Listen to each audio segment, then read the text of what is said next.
నమస్కారం JP news కు water plant Telugu Desam ప్రభుత్వం ఇచ్చాం. ఆ రోజు బ్రహ్మాండంగా జరుగుతూ ఉంది. ఈ ప్రభుత్వం వచ్చిన తర్వాత ఈ ప్లాంట్ నిర్వహణ చేసి ఈ ప్రాంతంలో నీళ్ళు ఇచ్చే పరిస్థితి కూడా లేకుండా పోయింది. ఎంత దుర్మార్గులో నేను చూస్తేనే అర్థమవుతుంది.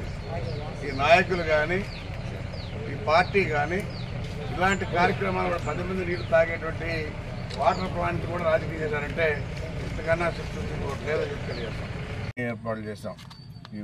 వెలిగే లైట్లు కూడా తెలుగుదేశం టైం వేసినట్టు. ఈరోజు 5 సంవత్సరాల్లో ఎక్కడా కూడా ఈ మున్సిపాలిటీలో పనిచేసినటువంటి దాఖలాలు ఎక్కడా లేవు.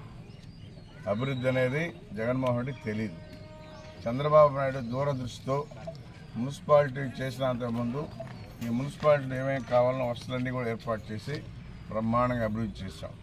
కానీ 5 సంవత్సరాల్లో వెంకటగిరి ప్రజలు ఆశీర్వదించినట్లే ఈసారి ఎన్నికల్లో తనను ఆశీర్వదించాలని అభ్యర్థించారు. రానున్న ఎన్నికల్లో వైఎస్ జగన్మోహన్ రెడ్డి మరోసారి సీఎం కానున్నారని, ఆ తరుణంలో వెంకటగిరి పట్టణంను స్మార్ట్ సిటీగా అభివృద్ధి చేసేందుకు శక్తి వంచన లేకుండా కృషి చేస్తానన్నారు. సీఎం వైఎస్ జగన్మోహన్ రెడ్డికి ఆరోగ్యం, వైద్యం 2 కళ్ళు లాంటివని, గతంలో ఎన్నడూ లేని విధంగా వైద్యశాలలు, పాఠశాలలను రూపురేఖలే మార్చేశారని అన్నారు. అభివృద్ధి అంటే ఏందో కనబడలేదంటున్న ప్రతిపక్ష నేతలు ఒక్కసారి ప్రస్తుతం అమలవుతున్న ప్రభుత్వ పాఠశాలలు, వైద్యశాలల నిర్వహణ చూసి బుద్ధి తెచ్చుకోవాలని సూచించారు. వెంకటగిరి ప్రజలతో ఎప్పుడూ మమేకమై ఉంటానని, వెంకటగిరి తనకు మరో పుట్టినిల్లు అని, వెంకటగిరి అభివృద్ధికి నేదురుమల్లి కుటుంబం ఎల్లవేళలా అండగా నిలుస్తుందని తెలియజేశారు.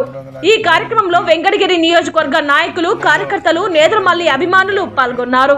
కొన్ని కంపెనీలు అమలు జరిగింది అంటే ఈయన డిమాండ్ చేసినటువంటి ట్యాక్స్ కట్టలేక కొన్ని కంపెనీలు అయితే మన ఏపీలో అసలు లేవు, పేర్లు లేవు. కానీ